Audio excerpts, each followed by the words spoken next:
cette occasion que vous me donnez de pouvoir m'adresser aux différents auditeurs.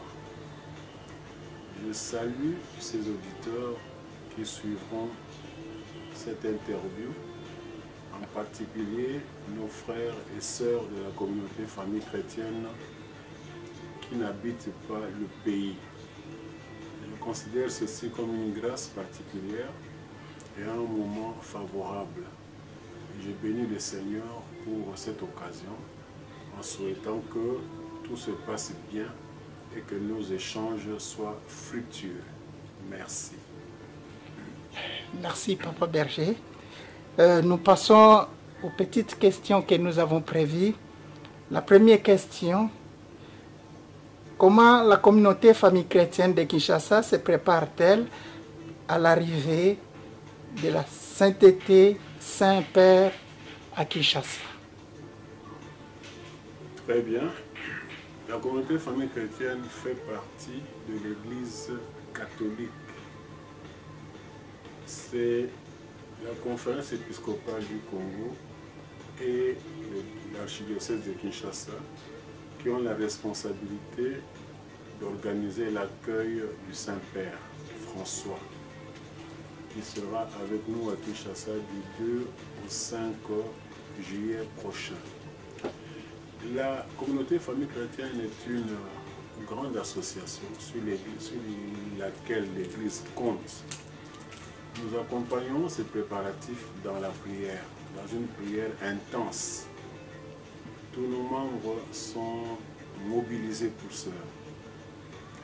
Nous préparons également cette arrivée par une promesse de présence massive à toutes les activités, à toutes les manifestations qui se dérouleront.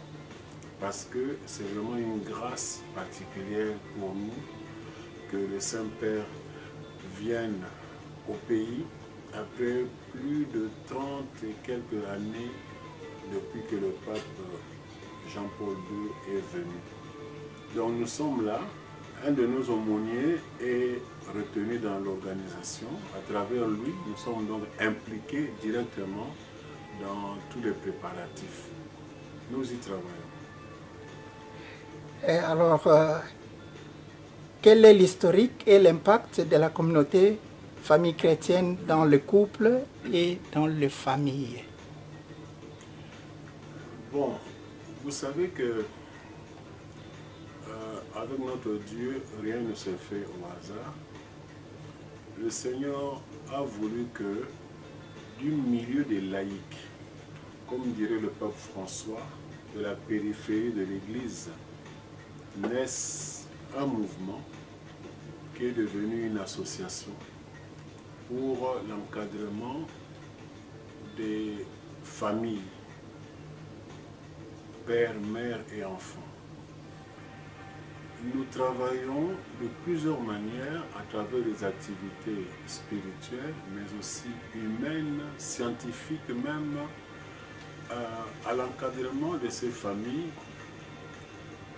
Et l'impact est manifeste parce que depuis que le mouvement a commencé, au départ avec 3 couples, puis avec un seul couple, nous sommes aujourd'hui tout de même à plus de 20 000 familles, pas seulement à Kinshasa, mais au Congo, dans tout le Congo, et aussi dans les colonies congolaises de l'étranger, en attendant que nous puissions entrer dans les milieux non congolais, de l'Afrique, de l'Europe, même de l'Amérique. Donc l'impact est manifeste parce que le mouvement continue à grandir plus de 38 ans après. Donc le travail se fait et nous voyons bien cet impact à travers la joie qui se manifeste dans les familles ainsi que l'engagement des couples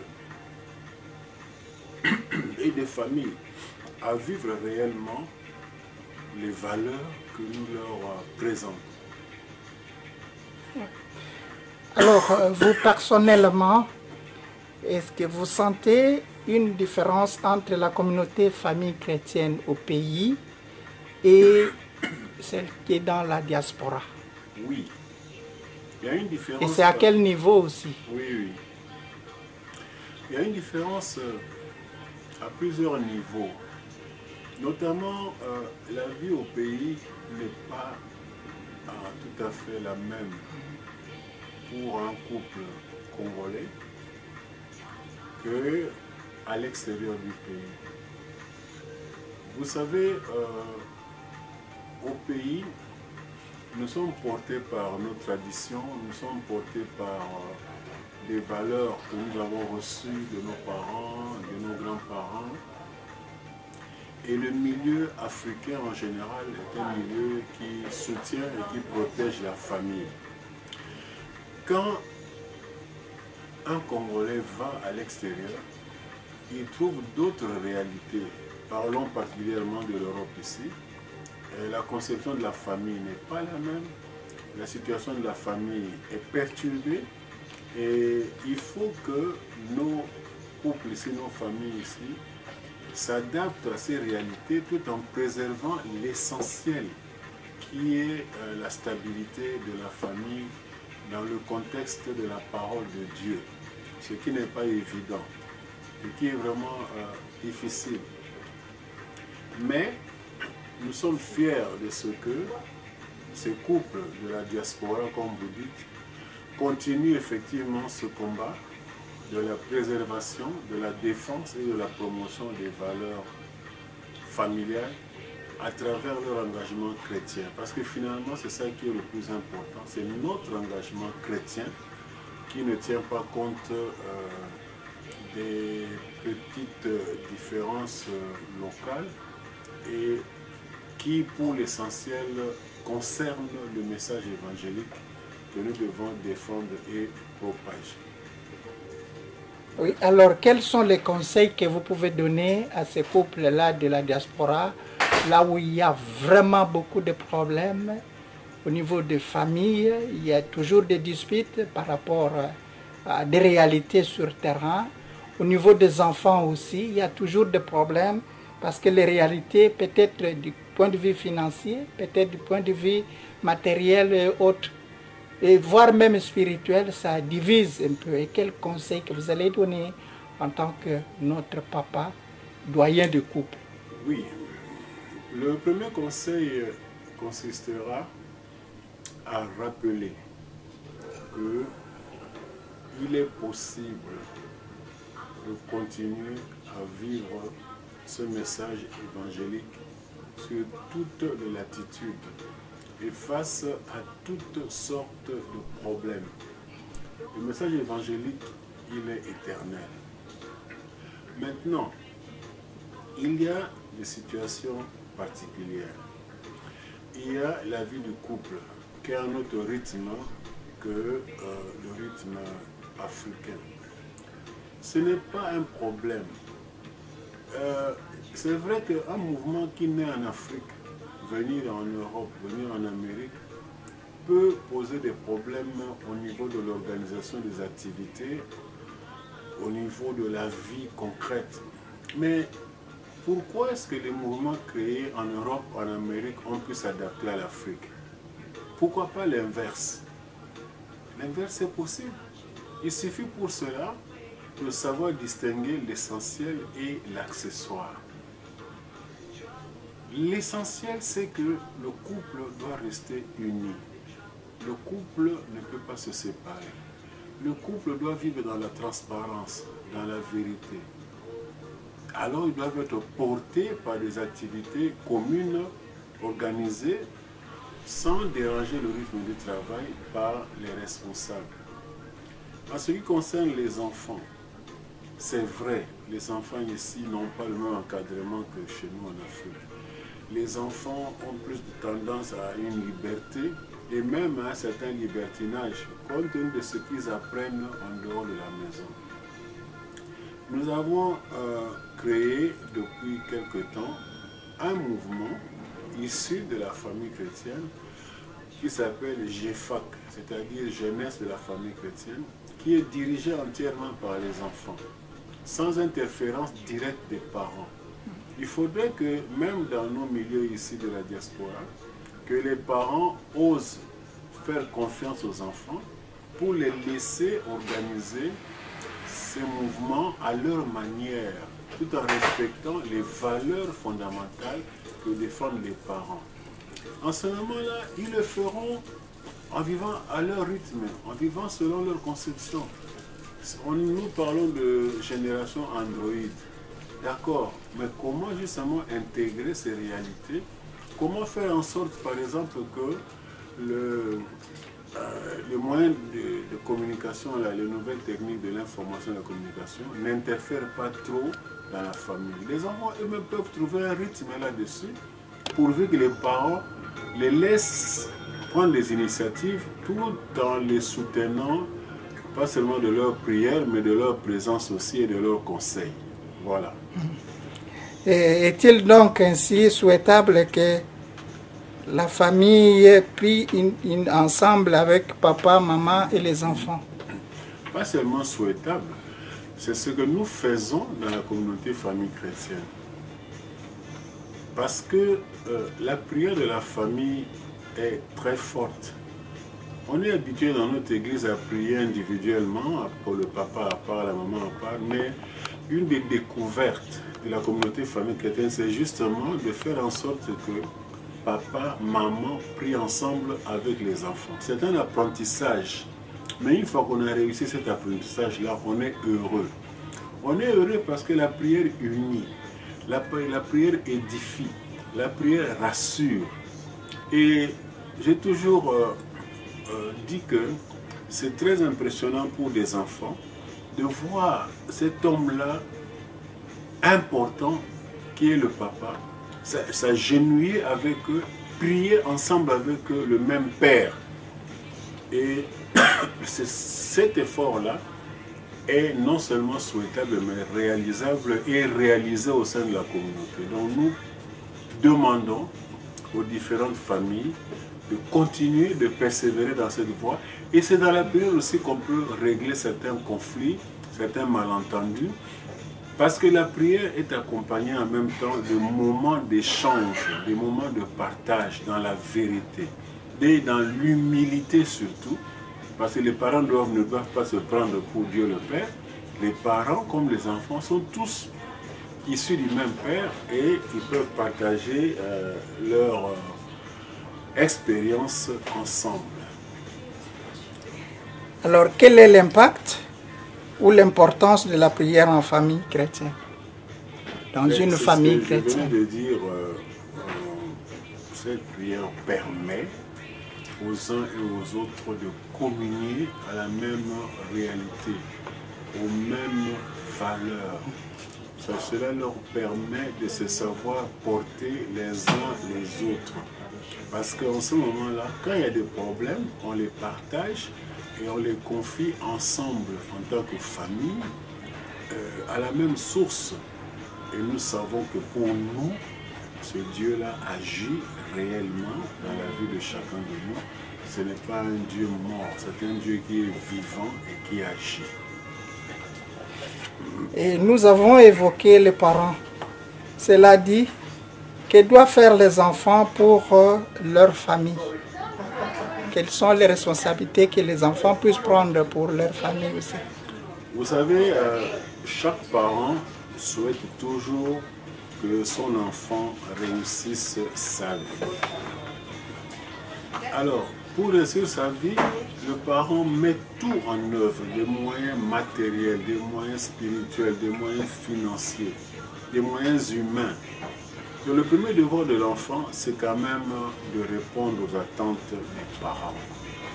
L'enfant, il y a une belle expression chez nous, un beau proverbe qui dit que les oreilles ne dépassent pas la tête. L'enfant doit savoir que les parents sont passés avant lui par ces chemins que lui va emprunter. En ce moment-là, l'enfant doit avoir l'humilité de savoir écouter et obéir à ses parents. C'est important parce que aucun parent ne trace un mauvais chemin pour ses enfants. Les parents essaient toujours de faire de leur mieux au prix de beaucoup de sacrifices pour la réussite humaine de leur enfant. Donc, ce devoir que les enfants ont d'obéir aux parents est fructueux à la longue parce que ça paye. Ça paye. Il ne faut pas que les enfants entrent dans une révolte de mauvaise aloi. Il ne faut pas que les enfants entrent dans un esprit de soupçon contre les parents, parce que la vérité, c'est que les parents essayent généralement de faire de leur mieux pour faire que les enfants... Et c'est une fierté pour chaque parent de voir que son enfant, que ses enfants ont réussi. Donc voilà, le premier devoir de l'enfant, c'est celui-là. Et c'est aussi de porter les parents dans la prière, parce que dans le monde d'aujourd'hui, la vie des parents n'est pas du tout facile. Pas du tout facile, que ce soit au pays, que ce soit à l'étranger, les parents souffrent. Ils doivent faire de gros sacrifices, de grands sacrifices, en renonçant souvent à leurs propres droits pour que la famille puisse être heureuse et puisse réussir. Est-ce qu'il y a-t-il aussi des structures qui sont prévues dans la famille chrétienne pour encadrer les enfants? Oui. Mais lesquels par exemple?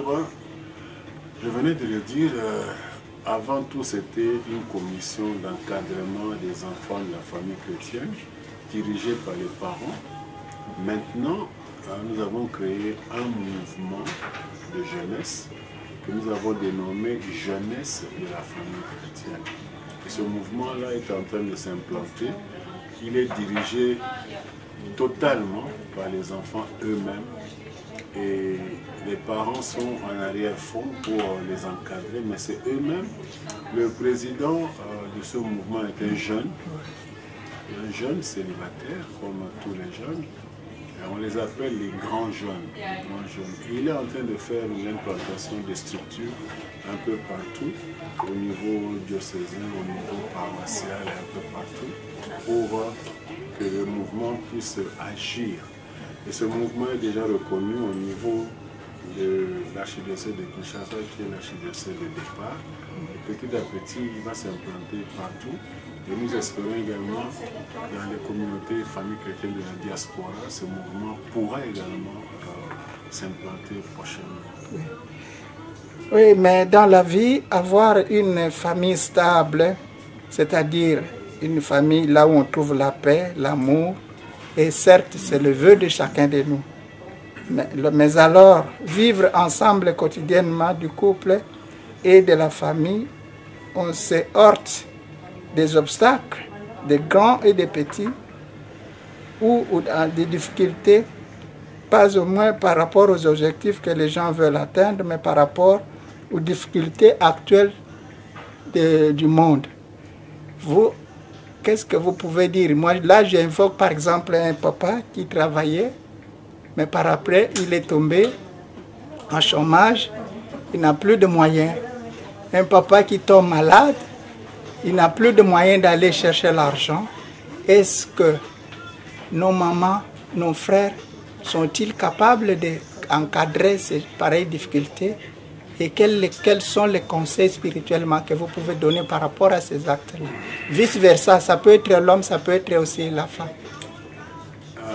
Cela fait partie des situations que nous considérons comme difficiles. Mais qui se produisent de plus en plus compte tenu des problèmes de stress, compte tenu de difficultés réelles, dues, comme vous dites, à la situation du monde. Dans notre pays en particulier, il y a le grand problème du chômage, dont personne ne connaît le taux exact aujourd'hui. C'est un taux qui fait peur. Alors effectivement, vous avez comme ça beaucoup de couples où l'homme est obligé de démissionner de ses responsabilités par le fait même de la situation qui se présente. Et souvent, c'est la femme qui prend en charge l'équilibre matériel et financier de la famille. Ce qui ne va pas sans poser de graves problèmes au niveau de l'entente, au niveau des réalités vécues quotidiennement. Alors, on a beaucoup de couples qui n'arrivent pas à garder leur stabilité et qui se séparent à cause de ce genre de situation. Mais qu'est-ce qu'on peut conseiller en ce moment-là? On peut seulement rappeler que pour autant qu'on se soit marié en connaissance de cause, on doit être prêt à accepter le meilleur, tout comme le pire aussi. Et ce n'est pas facile. Ce n'est pas facile, mais il y a beaucoup de beaux témoignages quand même que nous connaissons d'un conjoint qui continue à s'occuper de sa conjointe ou l'inverse, comme vous avez dit, quelle que soit la situation, où ils essayent de tenir le coup ensemble, en se débrouillant, tant bien que mal, et finalement, où ils arrivent à prouver que l'amour est quand même au-dessus de toutes les difficultés qui peuvent être rencontrées. Et quand l'amour est là, ces difficultés peuvent être gérées d'une manière responsable. Oui, mais à propos de l'Institut supérieur de la famille, il était dans la liste des institutions non valides selon le ministre de l'Enseignement supérieur et universitaire. Qu'en est-il aujourd'hui? Oui, c'est un fait regrettable, totalement regrettable, que l'Institut supérieur de la famille du couple ait été repris sur cette liste-là. Apparemment, c'est dû simplement à une méconnaissance du rôle de cet institut. C'est quand même le seul institut en Afrique centrale qui s'occupe de former les conseillers conjugaux et familiaux et qui organise des activités pour l'équilibre de la famille. Nous avons eu des contacts utiles avec le ministre de l'Enseignement supérieur qui nous a garanti que cette erreur-là sera corrigée assez rapidement, étant donné l'impact du travail que produit cet institut. Regardez, on vient d'organiser par exemple un symposium sur la famille, ensemble avec l'université catholique du Congo. On vient d'organiser une rencontre importante sur la grave question de la dot. Mais on est les seuls qui peuvent faire ça comme ça. Le ministère de la Justice était représenté, le ministère de la Famille était représenté. Donc, considérons ça comme un incident de parcours et que dans les jours à venir, dans les semaines à venir, cette erreur pourra être réparée et que nous pourrons continuer notre mission au niveau de l'Institut supérieur de la famille et du couple. Alors, il y a une question, c'est par rapport à la collaboration d'ENA, le Forex. Peut-il être en contact direct avec le discernement ou le BCP qui peut prendre les contacts avec le discernement, ou soit ils peuvent aller directement contacter le Forex pour avoir un peu de précision par rapport à cette situation? Bon, l'association est organisée. Nous avons pas seulement les statuts, mais également un règlement d'ordre intérieur qui organise ce genre de questions en respectant la hiérarchie.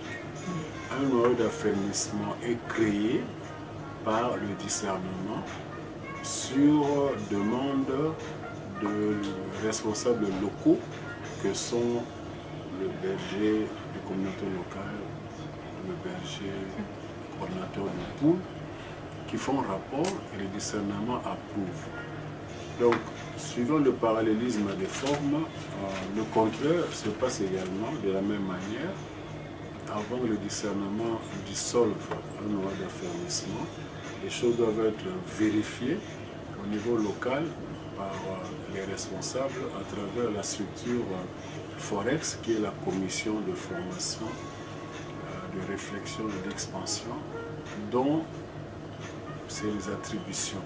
Donc voilà comment les choses doivent se passer, et jamais dans l'anarchie, jamais dans le désordre.